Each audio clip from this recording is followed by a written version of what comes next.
A todo afeminado o invertido que lance alguna infamia contra este movimiento nacional tan glorioso, os digo que lo matéis como a un perro.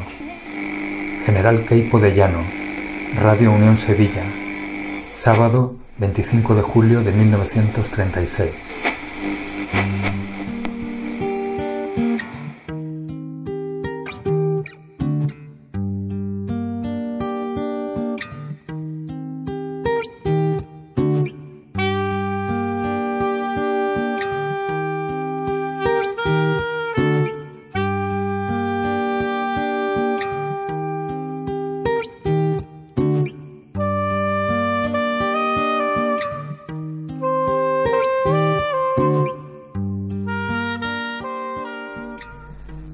El régimen franquista, apoyado por la Iglesia, fue implacable con todo aquel que no encajase en su planteamiento de moral nacional católica. Las personas cuya orientación o condición sexual no encajase con dicha moral fueron perseguidas y represaliadas. Hasta 1954 fueron encarceladas, acusadas de diversos delitos, como escándalo público o inmoralidad. En julio de 1954 son reformados los artículos 2 y 6 de la Ley de Vagos y Maleantes, incluyendo la figura del homosexual, que a partir de ese momento queda criminalizado. En 1970, dicha ley es sustituida por la Ley de Peligrosidad Social, que se mantiene vigente hasta diciembre de 1978. La mayor parte de la sociedad española ignora que en la España de Franco hubo más de 180 campos de concentración, algunos de los cuales albergaban presos homosexuales o transexuales, como el de Tefía en Canarias, o que hubo cárceles específicas para homosexuales, como la de Badajoz o la de Huelva. O no saben que ser homosexual ha sido un delito en España hasta diciembre de 1978.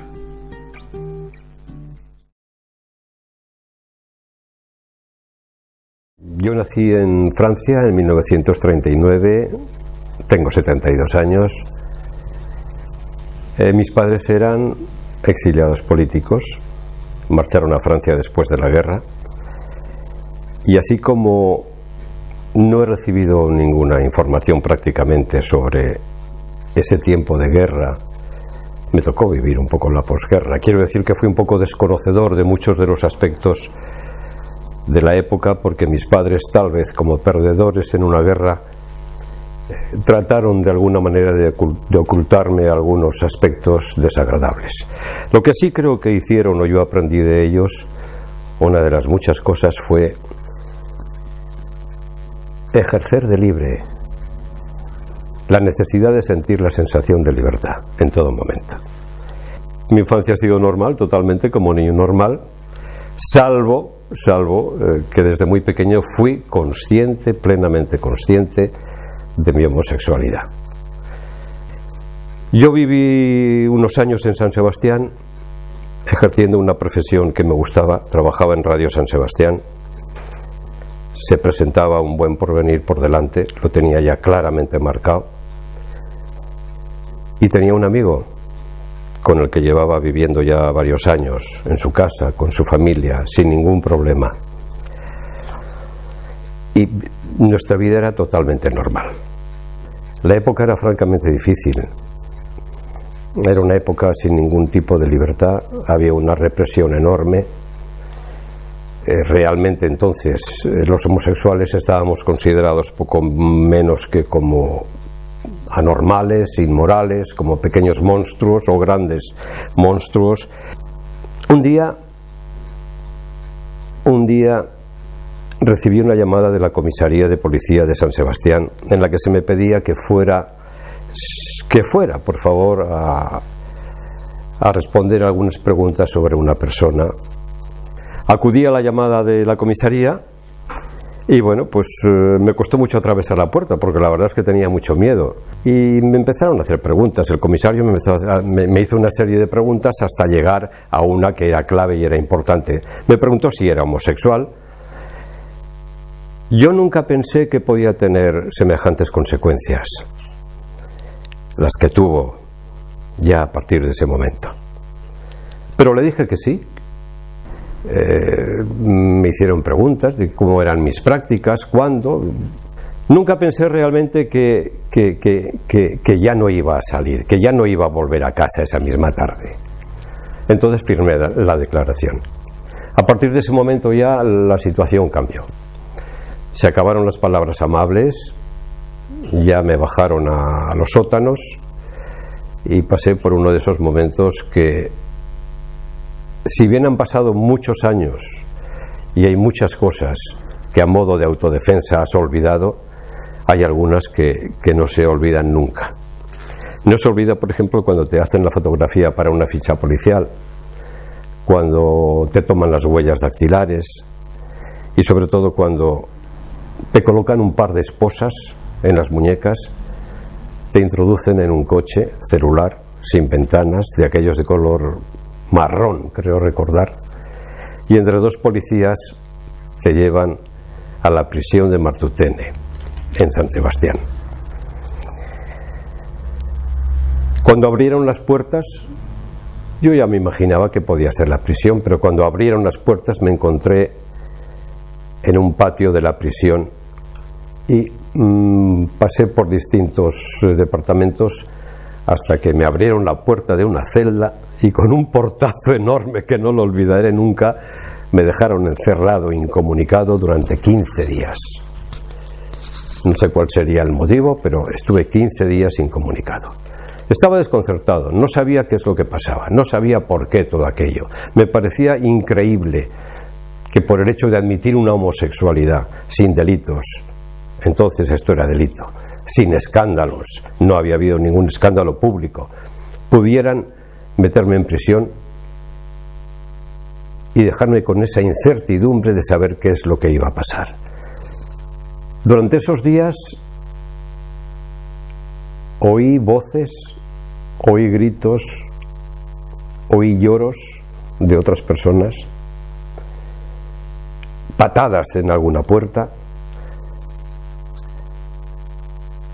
auténtica desesperación de unas personas que de ningún modo, de ninguna manera, merecían haber pasado por ese trance. Yo estuve poco tiempo, no llegó a mes y medio exactamente, el que estuve en prisión. Salí con libertad provisional al cabo de mes y medio aproximadamente, con la obligación de presentarme quincenalmente en el juzgado para firmar, hacer acto de presencia y firmar, hasta que saliera mi juicio, que fue 6 meses después. Uno de los aspectos en los que hacían hincapié seriamente era la necesidad de la clemencia. Poco menos que pedían clemencia para una persona que consideraban amoral y tarado. La realidad es esa. Quiero recordar que la palabra tarado figura en los argumentos de la defensa. También proponían el tratamiento psicológico como alternativa a una condena dura, una condena cruel. En mi continuidad en la radio, pues no hubo en principio ningún problema, aunque también hubo que pasar por una situación curiosa, y es que mi empresa convocó poco menos que una asamblea general de todos los trabajadores para ver si había algún problema o inconveniente en que yo volviera a trabajar, o era preferible que me despidieran de la empresa. Una vez que entras en esa línea, que una vez que has pasado por una condena y que tienes unos antecedentes penales, hay muchas posibilidades de que en un momento determinado, a la más mínima, si a alguien le apetece, pueda fastidiarte y volver a prisión otra vez. Se producía una orden de destierro de la ciudad por un periodo de 1 año, con obligatoriedad de indicar en el juzgado qué residencia elegía, domicilio, y con obligatoriedad de presentarme quincenalmente en el juzgado correspondiente. O sea, salía con libertad vigilada y condicionada.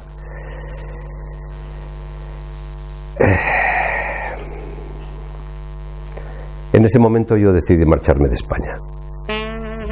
Me marché a Suecia, estuve allí 6 años y por primera vez empecé a conocer lo que era realmente vivir en una sociedad democrática, libre. Esto fue en algún viaje de vacaciones de Suecia aquí. Esto tendría que ser hacia el año 68, digamos. Volví al cabo de 6 años cuando mi expediente judicial cumplía ya el tiempo previsto por la ley, que eran 5 años, y quedaba cerrado. Conocí a otra persona con la que empecé a convivir y con la que convivo después de 40 años. En cuanto la ley de parejas de hecho se puso en marcha, mi compañero y yo lo primero que hicimos fue inscribirnos. Y en cuanto la ley de matrimonio homosexual fue aprobada, nos casamos también.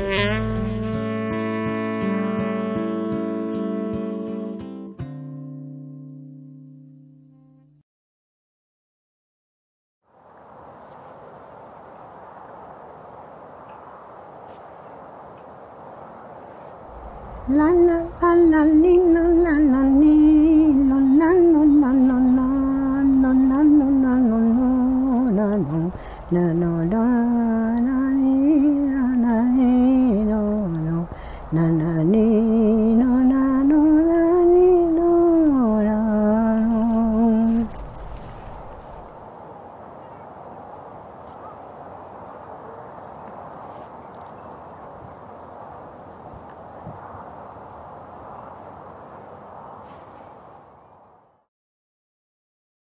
Muy jovencita me coloqué a trabajar, con 14 años, ya me coloqué a trabajar, con los 14 años, porque hacía falta.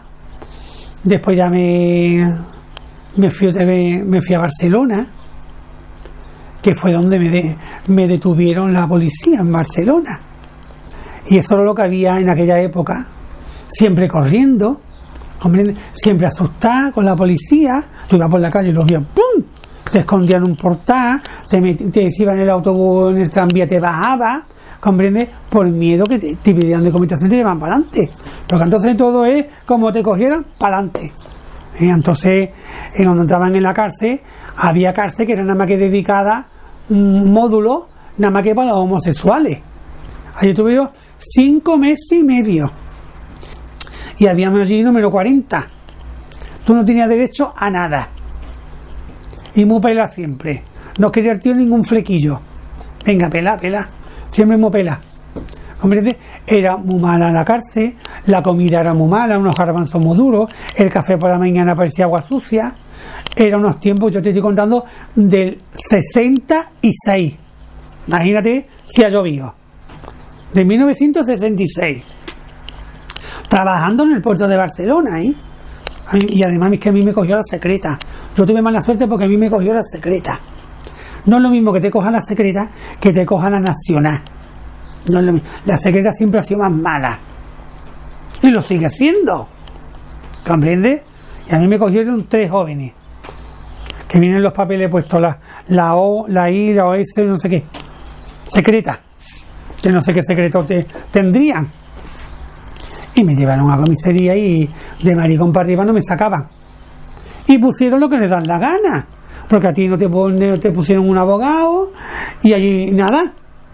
Firma y firma, nada. Y después, venga, el calabozo. A la otra la pusieron en un calabozo y a mí me pusieron otro. Muy sucio, allí en un escalón como de mármol, de tierra, yo que sé, de ladrillo. Toda la noche allí sentado con la luz apagada. Sin ni quiere beber, ni quiere comer, ni quiere nada. Allí estuve hasta mediodía. Hasta el otro día, mediodía, que me sacaron a esposar con otro más que había, porque allí había muchos calabozos. Y nos metieron en un furgón y nos llevaron a la comisaría principal. Toda que allí estuvimos casi hasta por la noche. Ya por la noche nos venga, sacaron de los calabozos, venga al furgón, a la cárcel.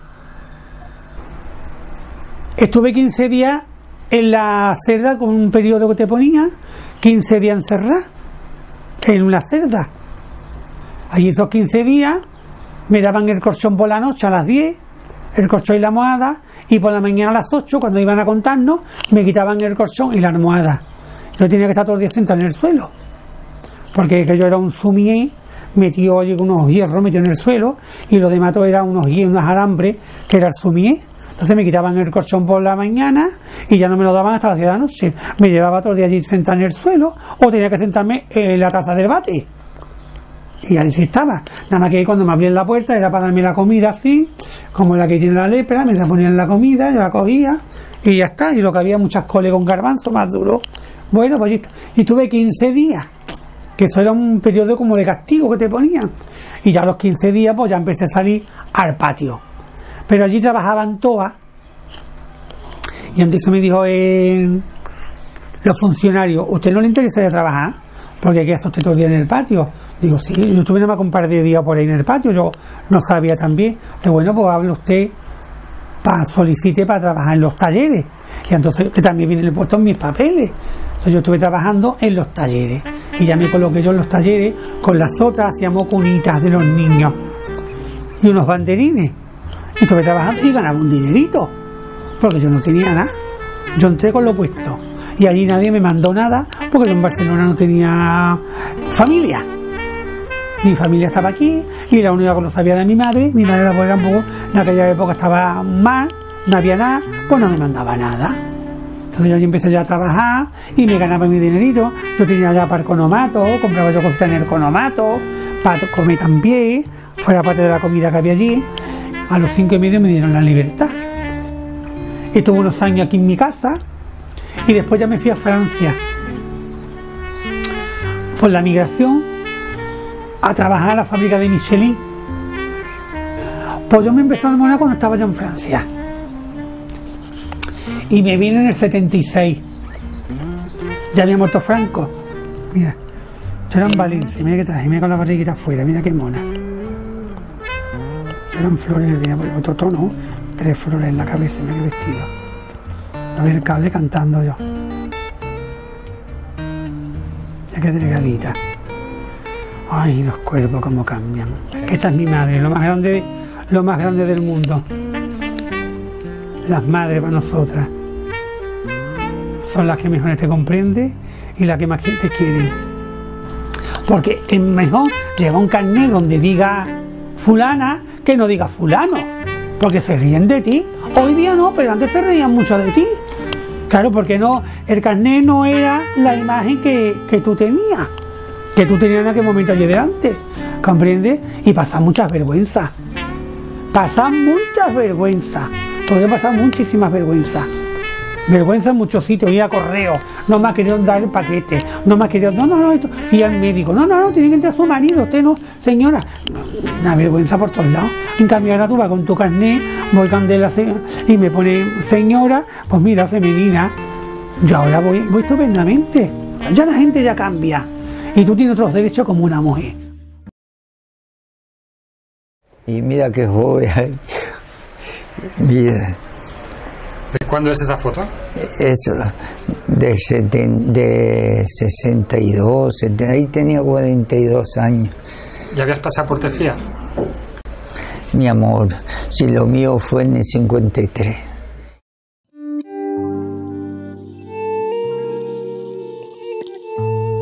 En 1954, la Dirección General de Instituciones Penitenciarias del régimen franquista decide utilizar las instalaciones del antiguo aeropuerto de Fuerteventura como campo de concentración. El campo, situado junto al pueblo de Tejía, permanece en funcionamiento hasta el año 1966, recibiendo cientos de presos homosexuales y transexuales a los que se aplica la ley de vagos y maleantes. En 2012 funciona como albergue perteneciente al Cabildo Insular. En la entrada, una placa recuerda a los presos que allí sufrieron la aplicación de la ley de vagos y maleantes. Octavio conoció el horror de los campos de concentración franquistas. Fue encarcelado en el campo de Tejía en 1954 por ser homosexual. Pasó 16 meses condenado a trabajos forzados. Hoy, a sus 80 años de edad, sigue manteniendo intacto el recuerdo de la barbarie a que fueron sometidos sus compañeros y él.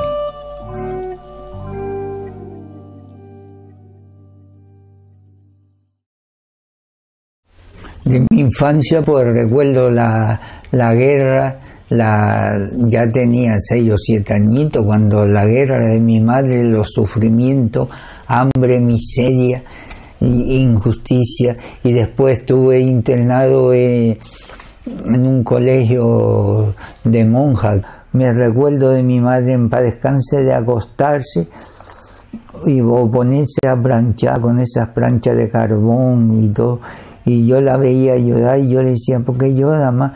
Decía, no, yo porque no tenía que darnos de comer, ¿me entiendes?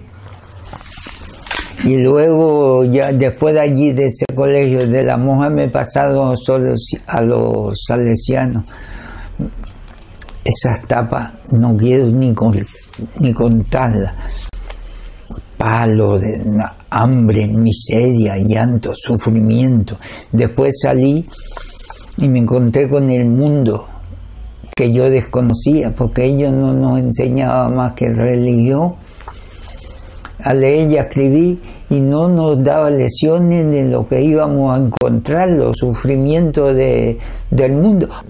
Eso ya recién salido de los salesianos a la calle, no estuve en un año, el destino que tenía que sea así, y ya en el 53 ya me clavaron la ley bajo maleante. Tuve mala suerte y me tocó a mí la fea, ¿me entiendes? La negra. Sí. Octavio, cuando te detienen, ¿a dónde te llevan? A comisaría. Vejaciones, humillaciones, riéndose de nosotros, una luz, con un cable de una luz amarillenta, truene, todo cagado de mosca allí con varios delincuentes en una mazmorra de aquella sucia, frío, sin manta, unas mantas piconas, igual que las que nos daban en el campo, unas mantas piconas que no te podías tapar la cabeza porque tenías que hacer así del olor y de eso. 16 meses en total, aquí y en Tefía, porque primero nos cogía aquí, nos metía en Barranco Seco, la prisión de Las Palmas, que había a lo mejor 300 o 400 presos, y de Barranco Seco a los 3 o 4 meses nos llevaba otro escaño, otra humillación. Me acuerdo yo, a mí y a los que íbamos para Fuerteventura, nos llevaba en un correillo. ¿Sabes lo que es un correillo? Un barco de esos pequeños, una cáscara de nuez que ya no existe. Y nos fondeaban en Fuerteventura porque no tenía ni puertos, tenía un espigón y nos bajaban en lancha. Todo allí así, y todo el mundo mirando así, los maricones, los ladrones, esposados allí, eso luego metieron un camión de eso del ejército y nos llevaron para Tefía. Primero nos dieron una vuelta por toda la isla para que no memorizar la capital, no sea que uno se fuera a escapar, que hubieron algunos presos de Tefía que se escaparon, más la Patapó, creo que ya habrán sido, porque eso la pagaron mal, pero que muy mal, eso llevaron leña por todo el cuerpo, por todo, mal, hasta que lo dejaban allí tirado, que no podía ya ni caminar, le estaban dando leña. A intentar fugarse allá, era una isla y que desconocíamos, que era un campo abierto, era un campo grande, abierto, tenía un pozo, allí no había agua ni luz, había un pozo y el agua se tenía que sacar del pozo, y los mismos presos la cogían, la acarreaban una duela, unos ganchos y 2 latas, y íbamos subiendo, uno iban para arriba y 5 para arriba y 5 para abajo, llenando los bidones. Y para lavar, aquello era terrorífico, había 7 lavaderos, tú ponías una camisa de remojo, la lavabas, ¡pi! Ya tenía que dejarla, estuviera limpia, no estuviera, tenía que dejarla para que entraran otro todo era de terror, de miedo, ¿me entiendes? Allí dormíamos en Fuerteventura, dormíamos en el suelo, con un jergón de paja, que tú lo cogías y brillaba. El jergón brillaba para meter tu cuerpo allí sin sábanas, sin almohadas, sin nada. Y teníamos que orinar o hacer las necesidades en un cuarto que había en el fondo, y allí había 2 bidones para beber y para echarle al baño. Me estás recordando cosas terroríficas. El día era ese, levantar y a las 7 de la mañana levantarnos, salir, ponernos en fila, recuento. Claro, no tenía nada más que coger el jergón, dobrar la manta y ponerlo allí, lavarte la cara, en aquel bidón que era para el baño, lavarte la cara, hasta allí no se podía hablar, ni hacer amigos ni nada, sino pasear para aquí y para allá. A lo mejor desde que te veían un grupo de 3 te llamaban para que te separaran. Los ponían llevando piedra, carretilla de piedra de aquí, por ejemplo, allá abajo. Después de que la llevaba para allá, tenía que volver a traerla para acá. No me equivoqué, ahí no va, eso va para allí. En fin, ocupar el día. El día era agotamiento, y los castigos que daban ellos era cuando estaban los demás descansando, los que estaban castigados a pleno sol, un sol que rajaba las piedras, que en la isla de Fuerteventura es la más soleada de todo.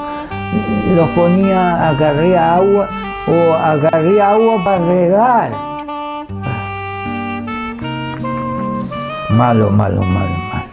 No hay palabras, no. A los pobres muchachos. Y había algunos chicos, eran buenos, todos eran buenos. El mero hecho de ser maricón no es para castigarnos. Una de las veces uno de los meses que yo estuve en el centro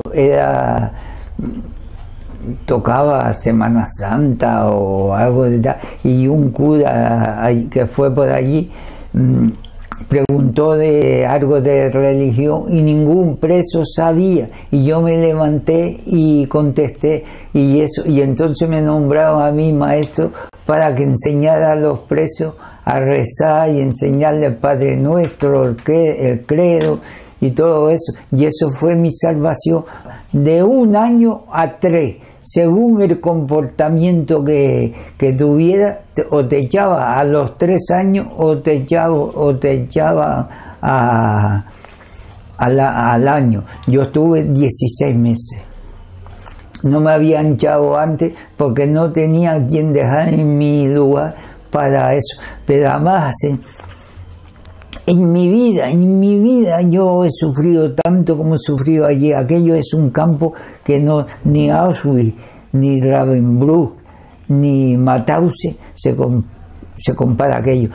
Allí no había cámara de gas, que era lo que faltaba, pero sufrimiento sí. Para más, Hinrich, el director del centro, había sido un tal don Prudencio de la Fuente, un tal que era carmelita descalzo, había sido carmelita descalzo. Eso no tenía arma, no tenía consideración, y los capos, los verdugos, los vigilantes nuestros eran terroríficos. Todos llevaban o un látigo o una fusta o una caña de pescar, de esa, para pegarnos a nosotras, muchas, que a mí, gracias a Dios, nunca jamás me he pegado, pero he visto a compañeros míos, sobre todo a un pobre hombre que se llamaba Manuel Santana Hernández, que en gloria esté. Ese chico entró allí con 72 kilos y se quedó pesando, en lo que yo estuve allí, 43. del hambre, la miseria. Allí no le daban nada más que, no nos daban nada más que chícharo, guisante, y guisantes son legumbres de esta, todo lleno de gorgojo y todo, porque este hombre era miserable hasta más no poder. Un panecillo de esos pequeños que valen 20 céntimos hoy o 30, no sé lo que vale, nos daban para todo el día, y todo el día nos tenía descargando piedra, picando, subiendo agua, bajando, en fin, lo más inhóspito. Y después, encima de todo ese malestar, cuando salía de la cárcel, si era de aquí de Las Palmas, no podía residir en Las Palmas, tenía que residir en un campo, y te tenía que presentar todos los meses a juzgado. Si no te presentaba, te mandaban a tu casa a buscarte. Todo esto hicieron una masacre, esto lo más horroroso. Todo lo que yo te cuente es que hoy se me va el alfabeto un poquillo, ¿me entiendes? Pero hoy es que ellos no tienen perdón de nada, los que lo hicieron. Uno dice que sí, es porque lo mandaban, ni nada, ni lo hacían porque eran criminales, igual que Franco. Mi salida de Tefía me dio la libertad, ya después, mira, afrontar la vida. Ya mi madre estaba más reacia conmigo, la pobre, en paz descanse, porque mi madre nunca, sí lo pensaba, pero nunca supo, ni yo le notifiqué a ella que era homosexual, ¿me entiendes? Nunca en la vida, porque en aquella época ese homosexual era como un cuño, una lacra, era lo peor, estaba mal visto. Había madre y eso que tenía un hijo homosexual y lo mandaba para los campos, lo mandaba para acá, para allá, para nadie supiera que tenía un hijo maricón, que eso era terrible. Tengo un amigo mío íntimo, un buen hombre, para descanse, esos son chicos australianos. ¿Cuál eres tú?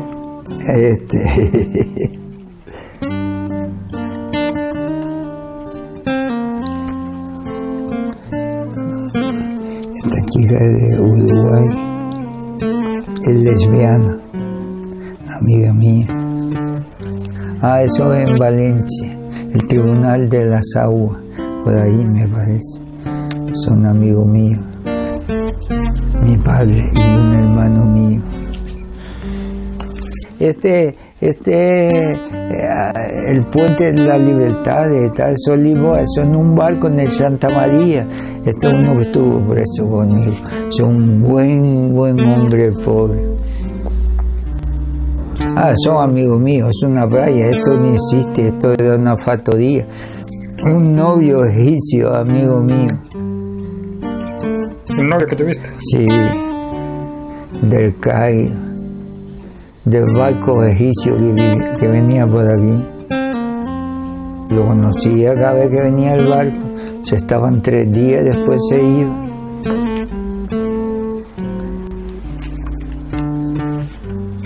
A ver, ese soy yo, sí, la playa.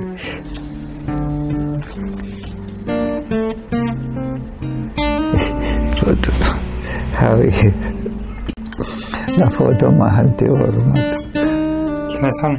Ese soy yo y mi antiguo amor, el pobre para descansar.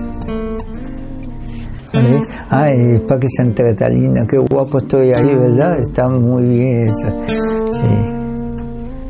Sí, eso. Todavía llevo la losa en la espalda, llevo la puerta, llevo un pesar. Yo no me sé expresar tan bien, pero quiero decirte, Javier, que todavía llevo. Hay momentos que hago así y quiero decir, ponnos en carne de aquí abajo, porque eso yo tengo mucha moral y ya te dije antes, mucha religión, pues si no, yo era para estar ahorcado ya. Entonces tú no sabes que no te remota idea del sufrimiento que yo he pasado.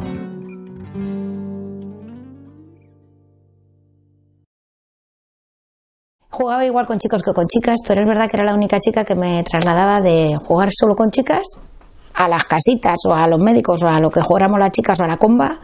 Me trasladaba igualmente a jugar al fútbol o a los mecanos que les regalaban a ellos o a los indios o los americanos y a montar en las primeras bicis que siempre las tenían ellos. Casi siempre que mi madre salía de casa, pues yo me metía en la máquina Singer que tenía. ¿Y a qué me metía allí? O sea, debía ser bastante pequeña porque entraba muy bien. Le quitaba la correa a la máquina Singer y lo cogía de volante. Me pasaba allí al volante, porque me encantaban los coches. No tenía ningún problema en que me confundieran con un chico. Incluso me parecía bien, no me parecía mal, ¿no? Me gustaba mucho, siempre me gusta mucho bailar y pintarme como un indio o ponerme gorras que se ponían los chicos, aunque por supuesto era una niña y me vestían con falda cuando quería mi madre. Pero luego tenía muy buen rollo con mi padre y era como su chavalín. Y ahí estoy en una boda que me está dando un cigarro a encender. Mira, yo cuando pienso en mí de pequeña, tengo muchas imágenes de que ya me gustaban las chicas. Estas fotos son con 12 años y ahí yo ya gastaba buena pluma. Digo gastaba buena pluma porque las veo y digo, si es que entonces tenía mucha pluma. Lo dudas muchas veces, sabes que te pasa algo. Pues desde los 6 años sé que me pasa algo, ¿no? Pero eso, como no es un presente cotidiano, sino que de vez en cuando te salta una chispa de ¡ay, ha venido la hija de la señorita no sé quién, que ha faltado porque estaba mala! Y te has quedado boba de mirarla, ¿no? Pero desde muy pequeña, ¿no? Ya vas y sueñas con que ¡ay, si viene otra vez la hija de la señorita Pili! O de la... Y así. Te vas dando cuenta de muchas cosas de esas. Y cuando realmente te despegas, sabes que te están gustando las chicas, es cuando a todas las amigas les gusta de verdad, ya están casi en función de los chicos.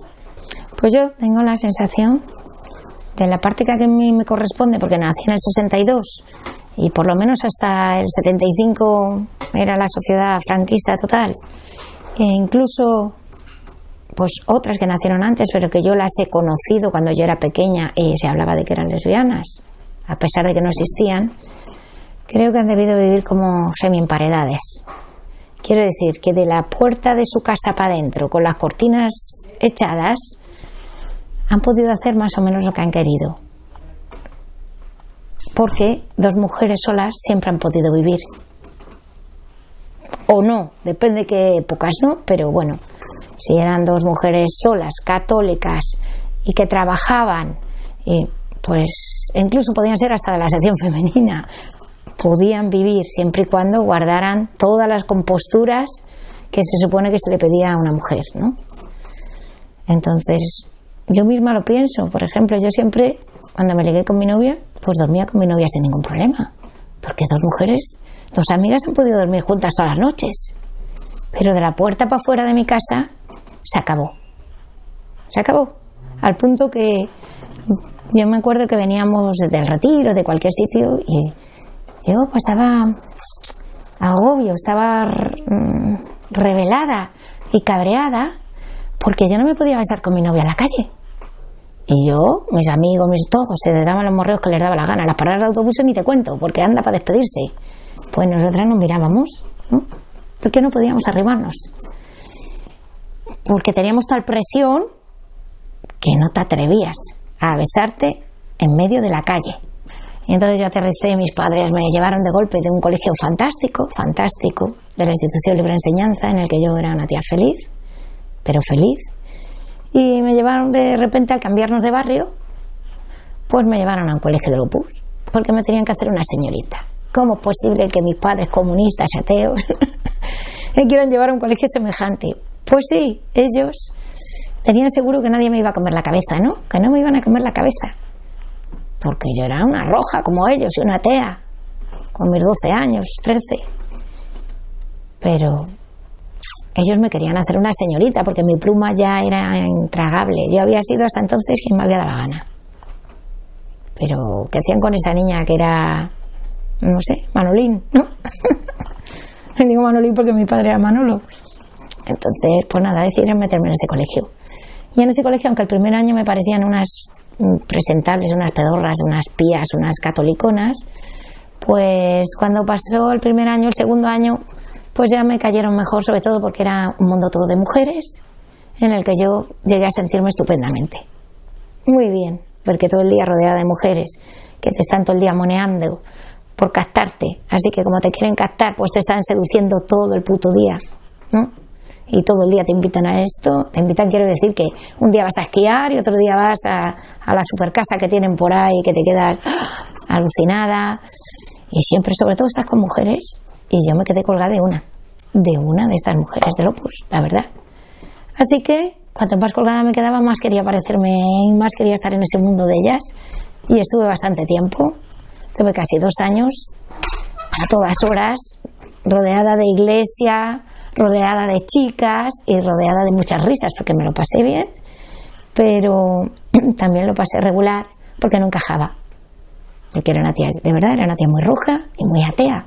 Entonces era una mezcla, por mucho que tuviera mi punto de sublimación de hay que cambiar el mundo y Dios y todas esas cosas, pues yo creo que fue circunstancial, sobre todo porque me gustaban mucho las chicas. La primera vez que lo verbalicé en mi vida, que eso ya es que te has enterado, debía tener 14 años con una amiga mía, y se lo dije y me decía mi amiga: uy, pero eso no te preocupes, eso es porque sueñas con las chicas, que te gustan las chicas, pero eso no pasa nada, eso le pasa a todas. No, era como una negación que me decía: no te preocupes, y yo, que no.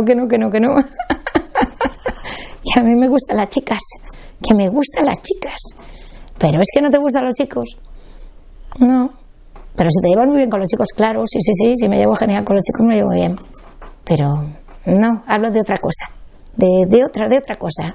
Claro que en realidad hasta el día que no te enamoras o te enrollas con una mujer, que por lo menos en mi caso, y supongo que en el de muchas lesbianas, hasta que no te enamoras la primera vez, no cruzas esa acera, porque como nacemos nacemos todas metidas en que somos heteros y en la cultura hetero, pues en realidad es como si todas, incluida yo que soy de pedigrí, hubiéramos tenido que cruzar la acera. Aunque nunca haya estado con un tío, ¿no? Pero bueno, una cosa así. Te toca cruzar la acera alguna vez porque es una presión muy fuerte. Estas son las fotos que tengo con mi primera novia. ¿Ves? Es a lo más que nos podíamos arrimar. Fotos así. Porque nunca te podías arrimar en público. O nosotras teníamos mucho miedo a acercarnos más, ¿sabes? Con mi novia y una amiga. Que son las primeras excursiones que hago yo ya con otras amigas y amigos, sabiendo toda la gente que soy lesbiana. Lo que más sentí por ser una lesbiana, por enamorarme de mujeres, creo que ha sido la soledad.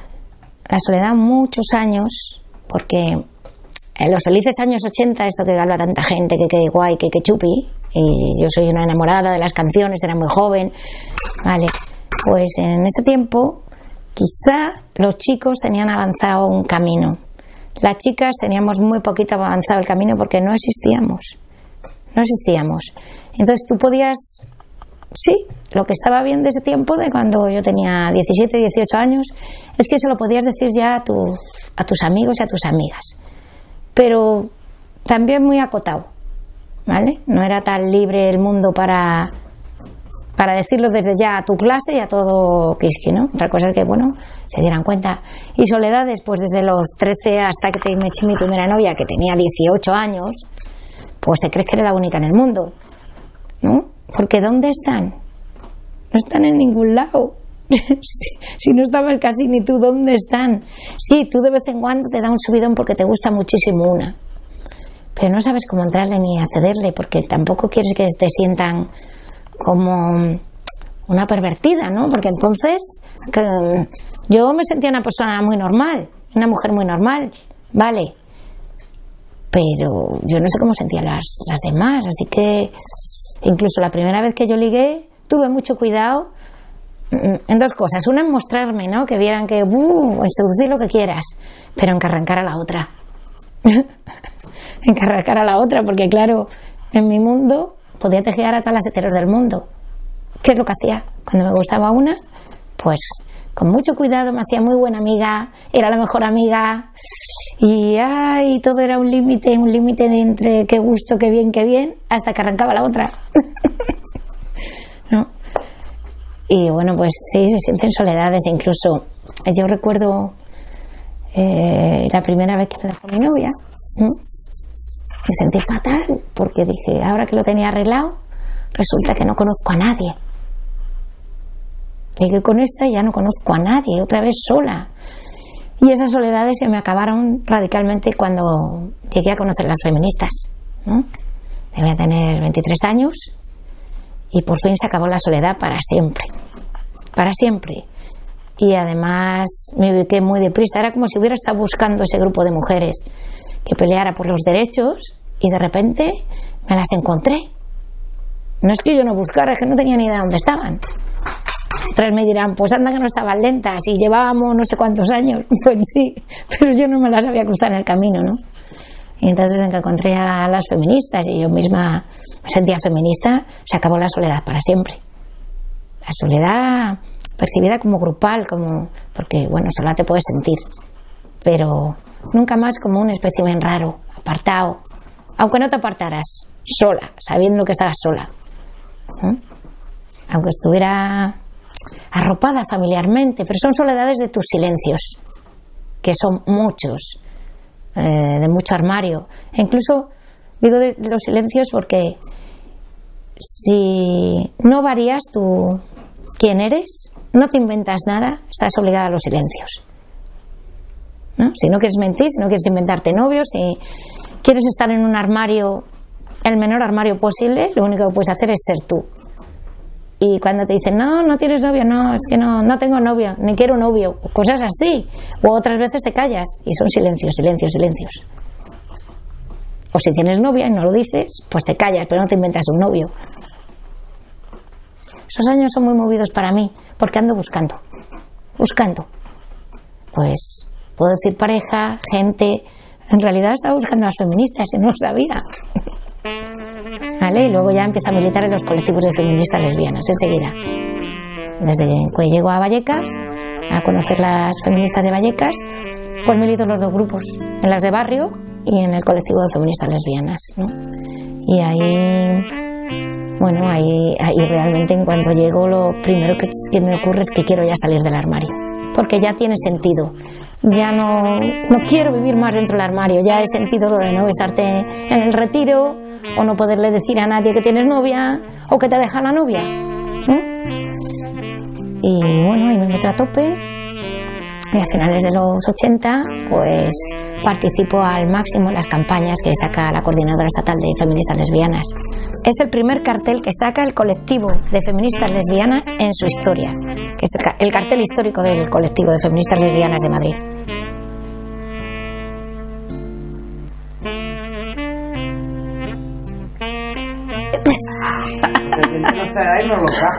Sí. Este debe ser del año 92.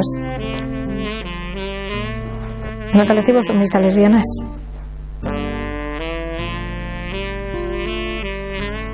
A mí también me pasó pegando carteles pues en el año 90. Tuvimos una detención, pero más que nada el cartel, luego te lo enseño, el cartel, vamos, es que es alucinante. No dice nada más que lesbiana que no te discrimine, ¿no? No, son unas sombras, ni tan siquiera es dos chicas comiéndose el morro, ni dándose un pico, no.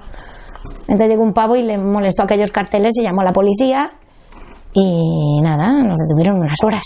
Nada más que porque les dio la gana a ellos, porque éramos unas payasas lesbianas de mierda y sin más.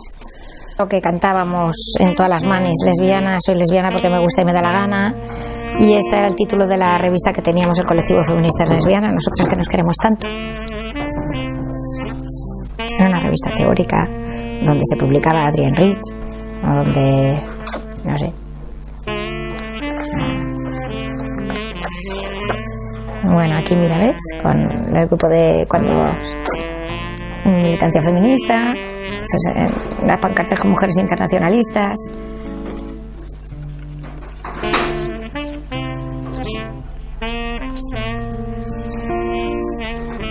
Aquí ya cuando empiezo a estar con amigas que son otras lesbianas, porque son todas feministas. Ya es donde conozco en Barquilla muchísimas. Y a ver, porque esta es el primer viaje con mi chica, con Olga. Tenía 28 años yo y ella 37 y llevamos 21 ahora. Mira, esta es de nuestra boda. Creo que hay que hacer un trabajo enorme en las escuelas para visibilizarnos, para visibilizar que niños y niñas no son heteros, niños y niñas tienen su sexualidad, y creo que son heteros porque desde pequeños les están diciendo ya, desde cómo color se tienen que vestir hasta cómo se construye la construcción personal y psicológica de ser hombre y mujer, ¿no? En el rol más clásico. Entonces, las lesbianas de ahora las conozco poco. Creo que las lesbianas de ahora se sienten como las jóvenes heteros de ahora, que piensan que no hay ningún problema sobre la igualdad, porque a ellas no las han discriminado. Y creo que están confundidas, porque como mujeres ya os están discriminando, no os enteráis, todas ellas, todas ellas. Pero se han creído como una fantasía de la igualdad, que ellas no tienen ningún problema, porque a lo mejor no lo han tenido en su casa, ¿no? Pero en realidad lo que asumen es que fuera en la calle, aunque se vea más soltura de ir de la mano, de robarse un besillo, pero vamos, no lo ves como las parejas heteros, sigues sin verlo. Lo ves en los sitios de ambiente, cuando vas una noche, pues allí se están comiendo el piquito, y sin embargo, hablo desde lo que pienso cuando las veo, porque yo no tengo amigas lesbianas de 20 años, conozco a 3 o 4, pero no son amigas mías, son hijas de amigas o de amigos, ¿sabes? Y lo que me creo, a veces, incluso lesbianas de 30 años me dicen que ellas no han estado en el armario nunca, ni se han sentido discriminadas, ni han tenido que ocultarlo. Y entonces cuando me dicen esas cosas les digo, ¿y en tu trabajo lo saben? Ay, mi trabajo a nadie le importa. Digo, vale, entonces ya sé de qué estamos hablando. Desde luego, si no lo saben nadie te discrimina. Claro, tampoco quiere decir que te vayan a discriminar, si lo dices, pero puede ser que lo utilicen. Sí, claro, porque saben algo más de ti. Lo pueden utilizar para bien o para mal, ¿no? Entonces creo que es un espejismo esto de que ya no hay discriminación. Vale que nos arropa mucho la ley, que nos iguala en ese sentido en cuanto a derechos, la posibilidad de matrimonios, de que por supuesto no estamos perseguidos. No existimos en los libros de texto, pero si en los libros de texto los roles siguen siendo de Mari y de Pepe, en el más clásico, ¿dónde van a estar los gays y las lesbianas ahí? Pues muy mal sitio nos dejan. O sea que sí, creo que queda mucho por hacer.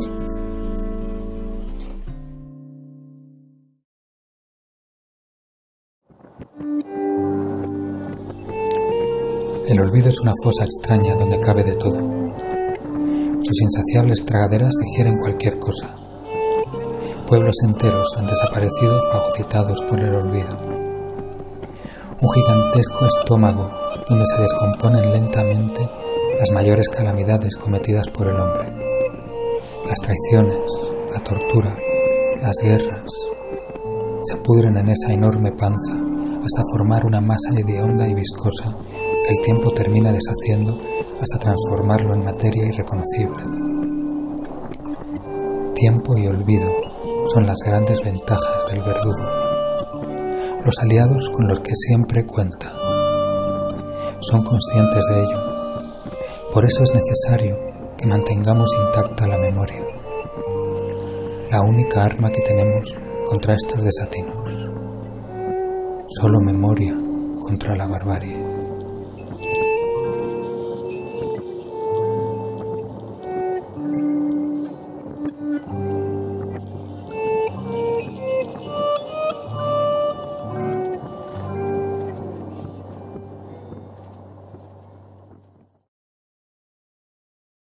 Fue un niño que estudié en el colegio, en el Claret de Las Palmas, uno de los mejores colegios que hubo aquí. También me maltrataron los curas, me pegaron mucho.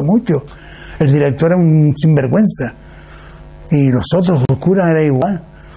Entonces, como me notaban la plumita al hablar y todo, ay, pues venga para adelante, leña, pum, tan, penado de rodillas. Y yo la juntaba con ansia para luego irme con todos los niños en el autobús, llegar allá arriba, dormíamos, nos daban de comer. Era de la eso, los vestidos de azules, los falangistas. Y llegar allá arriba y colocar tú en esta caseta, tú en aquella, tú en la otra, tú aquí, tú allá. Y a mí me da, tú aquella, una lejana y allá lejos solo. Digo, ¿por qué me mandaste para allá? Dice, porque yo no quiero maricones conmigo.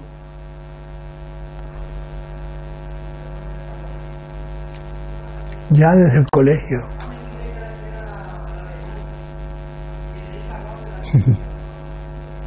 Crecí, me hice el hombre, 14 o 15 años, y ya me martirizaron. No nos podía ver juntos ni nada, dos juntos, porque ya era reunión y era escándalo para arriba. Por acto inmoral en la vía pública, por faltar a la moral y a las buenas costumbres, por qué sé yo. Se bajaban, debajo del brazo se sacaban ellos todo lo que es esto, para mortificarte, claro. Pero una vez que llegué a los 18, 19 años, íbamos dos amigos y yo, íbamos para la playa con la toalla bajo el brazo, y ellos se echaron a correr. Yo no corrí, me cogió el policía y me dijo, ni corras ni te muevas. Digo, yo no tengo por qué correr, yo no he hecho nada. Dice, por eso mismo, tú no corres que... Entonces me llevaron a... cuando eso estaba la comisaría en Ciudad Jardín, en el Paseo de Madrid. Y allí me metieron. Y por la noche, cuando llegaron mis amigos, porque los estuvieron acechando, mira tú, como si hubieran robado, hubiera hecho algo, los acecharon y los trajeron. Y le dieron una, hasta los oídos todos estalladitos, echándosela por los oídos. Y claro, a mí no me pegaron, a mí no me tocaron por no correr, porque vino el policía y me dijo, por no correr estás librado de una paliza, pero a la cárcel sí vas a ir, por maricón. Y me mandaron a la cárcel, la primera vez. A la que tenemos, Barranco Seco, se llamó la primera, porque ahora es el Salto el Negro. Y ahí estuve, y después sucesivamente, ellos se iban archivando, te cogían y te archivaban. Y una vez que estaba ya archivado, ya te tenían cogido. Entonces, tú no podías decir que no, te mandaban a un médico a que te mirara al culo o decirle, soy maricón.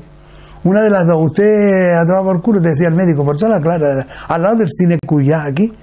Y yo dije, bueno, yo soy mariquita, no tengo por qué decir si tomé por culo o no tomé por culo. Y se cabrió el tío y me dice, bueno, maricón. Y con eso ya estaba la sentencia. Ley de vago y maleante. Claro. Yo al ver esto, pues cogí y me quité del medio. Me fui a Barcelona. Me puse a trabajar por allá y me cogieron.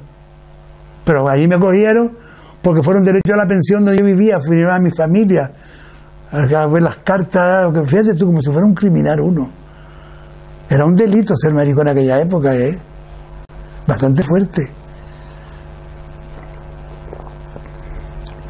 Y ya entonces me metí en Barcelona y en Barcelona me cogieron. Y de allí me tuvieron en la cárcel de Barcelona. Y de Barcelona me llevaron a Valencia. De Valencia me llevaron a Casa de San Juan. Y de la Casa de San Juan a Córdoba. Y un año estuve preso y salí después, porque me porté bien, no fui rebelde ni nada, hacía las cosas todo como me mandaban ellos. Y yo, pero cada uno en una celda. Y era enorme aquello, como un castillo antiquísimo, lleno de el pasillo, todo con las puertas arriba, una puerta aquí, otra galería, y ahí entró lleno, y todo siempre cerrado. Te dejaban salir un poquito por la mañana nada más y venga, por todo el día encerrado. Y la gracia que aquello estaba lleno de chinche y todo, de eso fue horrible, abandonado. La gente, nos poníamos agua alrededor para que no miraran las chinches que bajaban por la pared y ellas se tiraban del techo abajo. Claro, a chupar sangre, a comer. Yo lo pasé muy mal en Barcelona. Cuando yo salí de la Casa San Juan para Córdoba, me metieron en el tren, todos esposados, y iba una cantidad de personas allí, de criminales, de personas bien custodiadas, de personas por la política, y a mí me tenían en el medio. Y yo digo, pero si yo soy el menos que corro, yo no... Dice, pero como eres el más joven, puedes correr y largarte. Digo, ¿cómo voy a quitarme yo esto? Y me tenían esposado, Y claro, me siento allí y se me saltaron las lágrimas, porque luego tenía yo un libro en la mano como un diario que yo llevaba, de apuntando las cosas, y me quedo así mirando y digo, ¿será posible? Me mandaban un paquete de ropa o de algo, unas navidades que me pasé en Córdoba, y por ejemplo allí ponía, estas almendras te las manda tu sobrino, estos calzoncillos te los mandó la vecina Ritita, que te quiere mucho. Y así todo el mundo me mandó algo, y yo iba abriendo el paquete y las lágrimas cayendo arriba del paquete, que iba recordándome todos los vecinos. Y siempre volvemos como una letanía en la iglesia. ¿Por qué, Señor? Por ser maricón.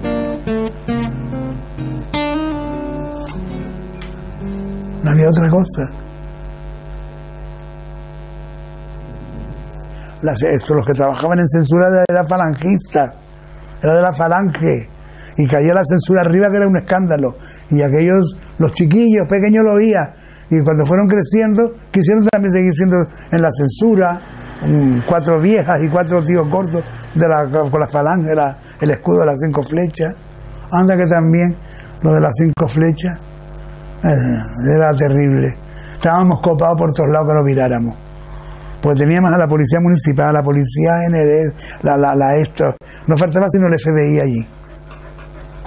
Y todo por ser maricón, hay que ver, ¿eh? Como si hubieras tú hecho un crimen, qué sé yo, tirado una bomba o la política, ¿qué va? Era otra historia. Pero nosotros no nos dejaban hacer nada. Entonces, nosotros lo único que nos enterábamos que el Polonia, que va a hacer un baile el sábado, y es a beneficio para ayudar a la Unión Deportiva Las Palmas, al fútbol.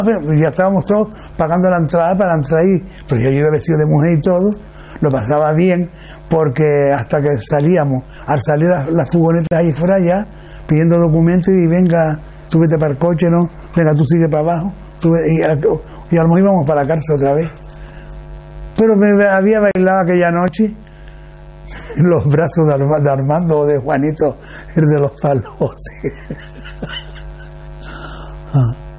Eso es así. Muy mala. Yo no sé, tú te habrás escuchado, te habrán contado historias de lo que sucedió en aquella época, ya habrás leído, pero hay que vivirlo, compañero. Hay que vivirlo. Llevar a tu madre allí a ver si, mire, ve, aquí está un Juan Enrique o un José Pedro Hernández, sí señora, está detenido. Y no puedo yo verlo. ¿Usted quién es? La madre.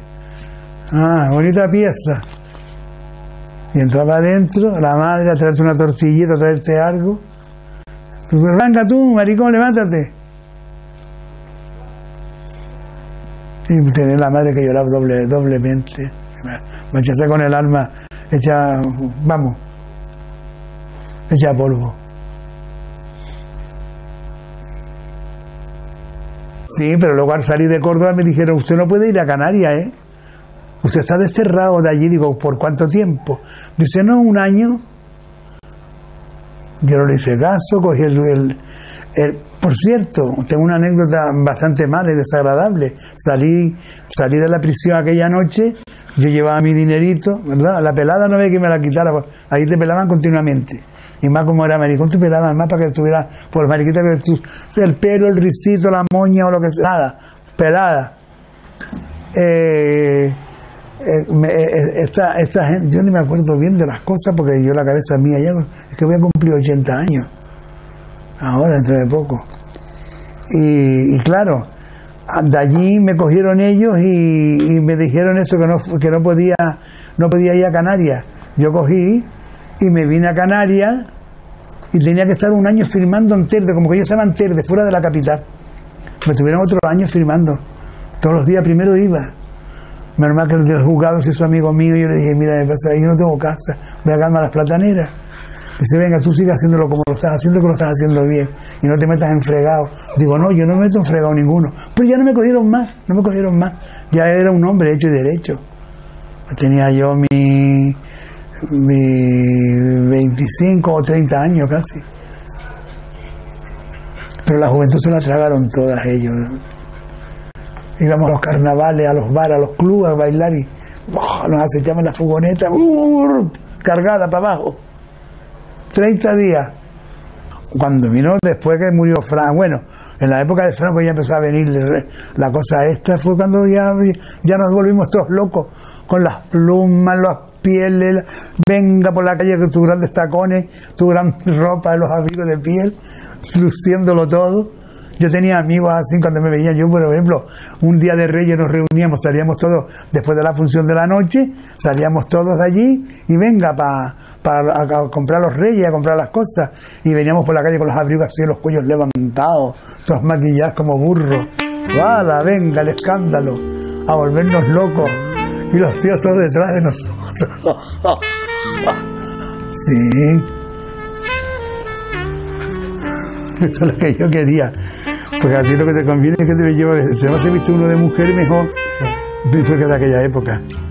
¿Tú salías hacia la calle? Sí, salía y en Año Nuevo y todo. Con los trajes de noche, la policía ni me conocía. Porque se creían que eras una mujer. Claro, una mujer y me saludaba, yo no casi ni hablaba.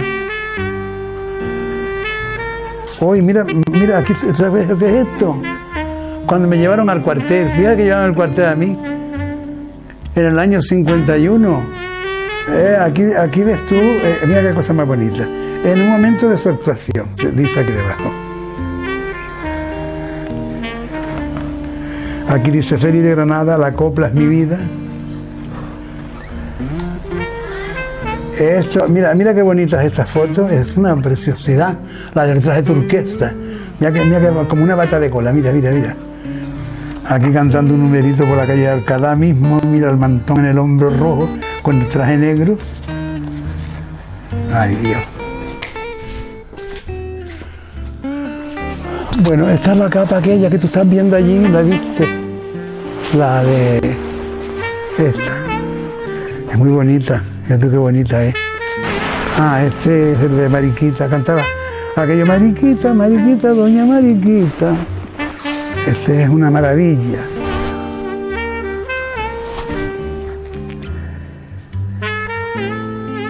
Yo muchas veces en carnavales me pongo cualquier cosa de esta y voy guapísimo, todo el mundo: ay, qué guapo, claro. Pues son trajes de teatro. Aunque a mí me gusta ponerme más un trajito corto. Esto es una blusita, esto es una pierna del pantalón. Y esta es la manga. Y queda así, todo cortito aquí. Y cuando camina vas caminando y vas haciendo así, un escándalo. Mira los abrigos de pieles. Un escándalo. Y los abanicos de plumas, mira, eso se me rompió. Mira las plumas, como las revistas del Folies de Berger de París.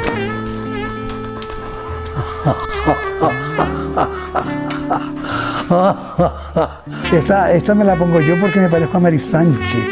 Es igualito que lo que lleva Mari Sánchez. Espérate. ¿Ves? Claro, divino. Y maquillado más, que me dice que no. Se cabrean y todo cuando ven que soy un hombre. ¿Eso qué es? Mira Antonio Machín.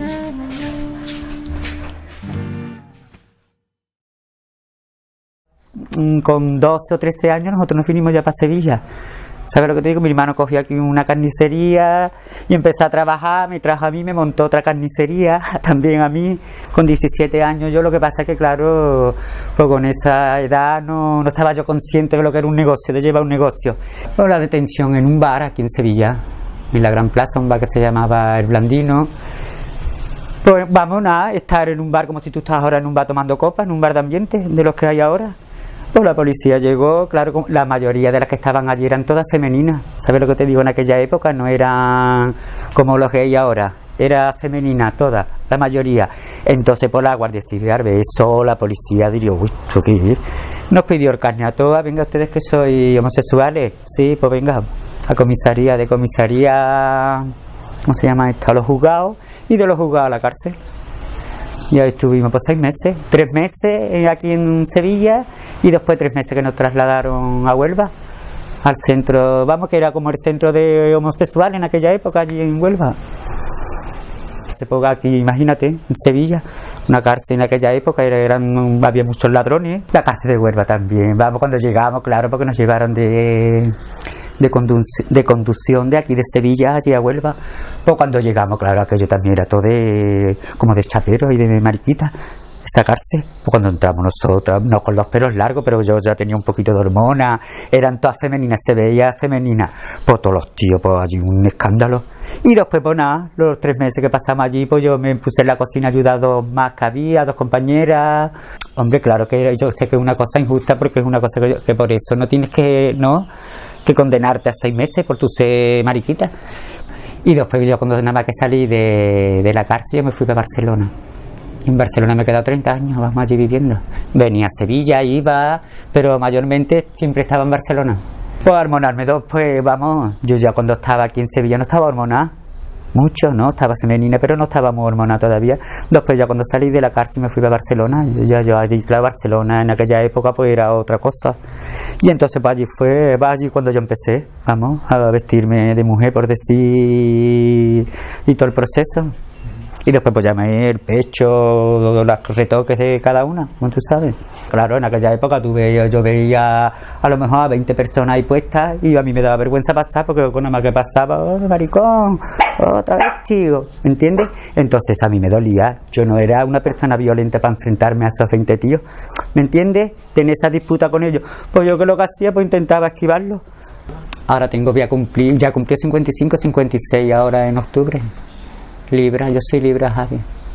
Después ya trabajo esporádico, entro a trabajar en una sauna, por lo de siempre, como todas, así un poco. La prostitución también la he hecho, así que cosas.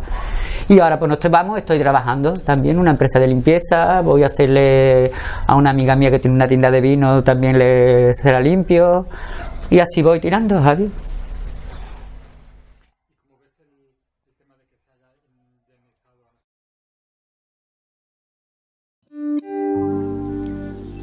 La cárcel de Carabanchel, en Madrid, fue construida por el régimen franquista en la década de los 40. Estuvo en funcionamiento hasta el año 1999, albergando a miles de presos. La última planta de la quinta galería estaba destinada a los presos homosexuales y transexuales. Desde allí se arrojaron al vacío varios presos, como Esmeralda, la francesa, que se quitó la vida en 1974.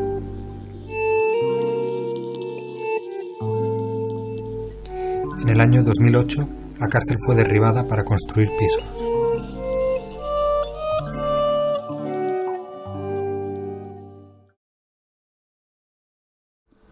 De mi infancia, en mi casa, buenos, en la escuela, pésimos, horrorosos, colegios de curas, y nefasto, una época muy negra, muy palizas, castigos, y cara al sol, y viva España, y una época nefasta que no tenía que haber existido en la vida.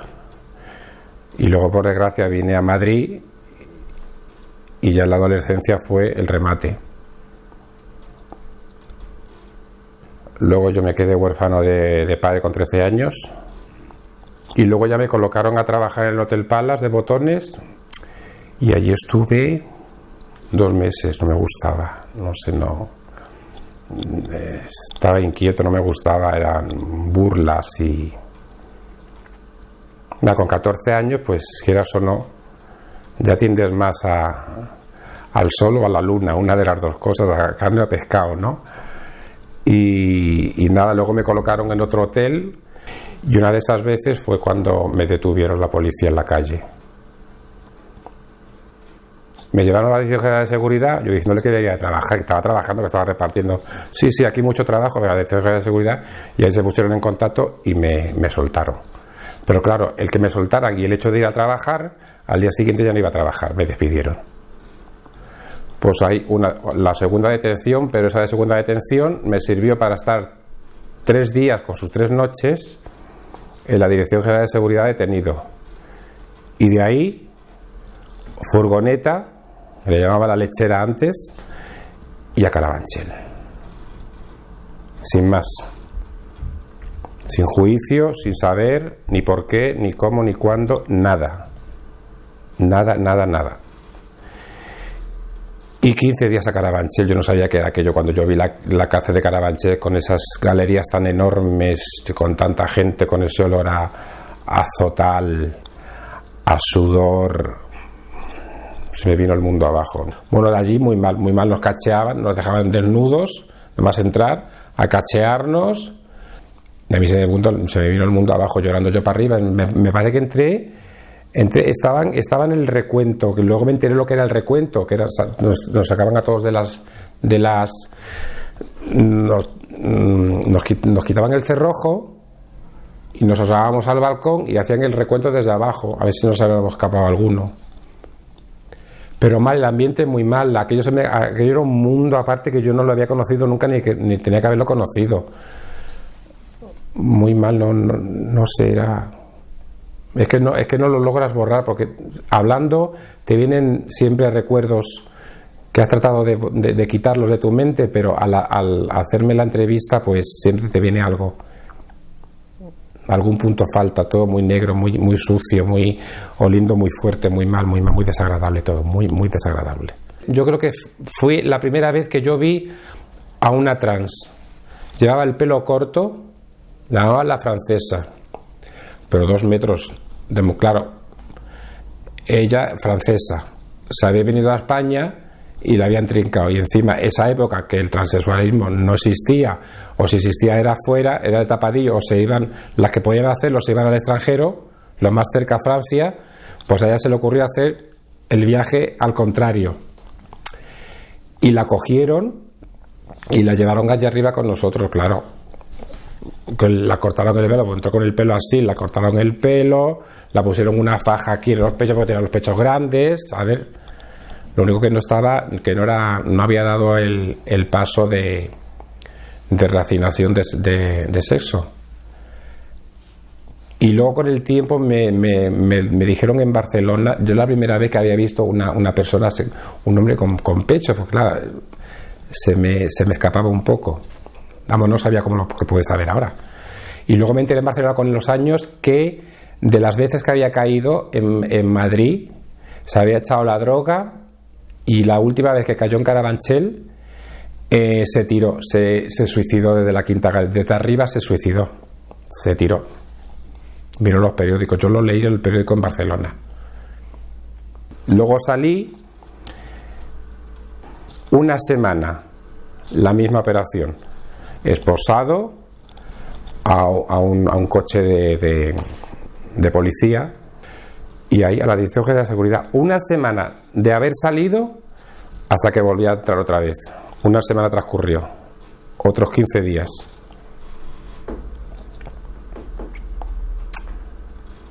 Y son momentos muy tristes, muy dolorosos. La primera vez llorando, la segunda vez llorando, y la tercera vez, pues viva la Pepa, si esto es así, pues así. No lo llevaba bien. Me parece que mi madre me vino, la primera vez me vino a visitar mi madre, sí. Me vinieron a visitar porque los gays, los homosexuales, estábamos apartados, estábamos en la quinta galería, pero son galerías enormes y grandes. Entonces en los laterales hay escaleras de caracol donde se suben a las plantas, con 3 plantas en cada lateral. Entonces nosotros estábamos arriba, le llamaban el Palomar, o sea que tengo con cachondeo los nombres.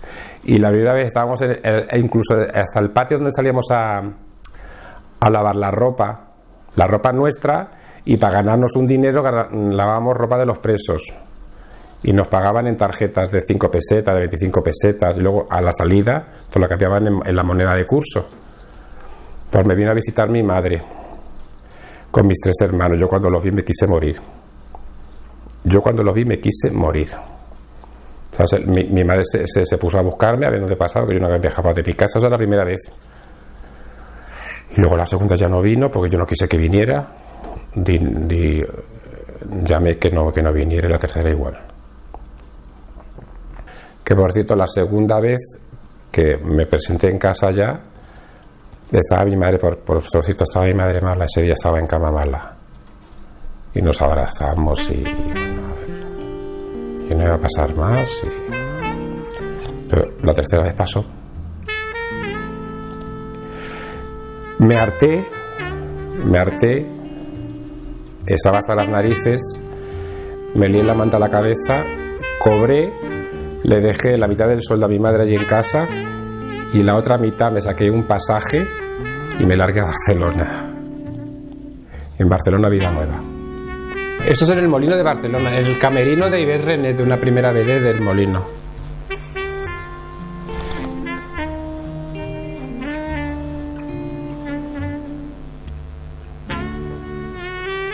Esta es en Barcelona también, en la playa. No sé si en Castelldefels o en Sitges. Pero a los más declarados o a los que más se nos notaba eran los que iban a por nosotros. Por el hecho de ponerte un pantalón rosa, campana o unos zocos de corcho, claro, que era un choque para ellos. Pero estábamos perseguidos por todos lados y si no te pillaban en la calle Hortaleza entre 2 o 3, en la calle Hortaleza o en la calle La Reina, que está a la derecha, y te daban una paliza. A mí no me ha pasado eso, pero yo conozco casos de esos montones. La persecución era bárbara y no nos querían en la calle, nos metían en cárceles.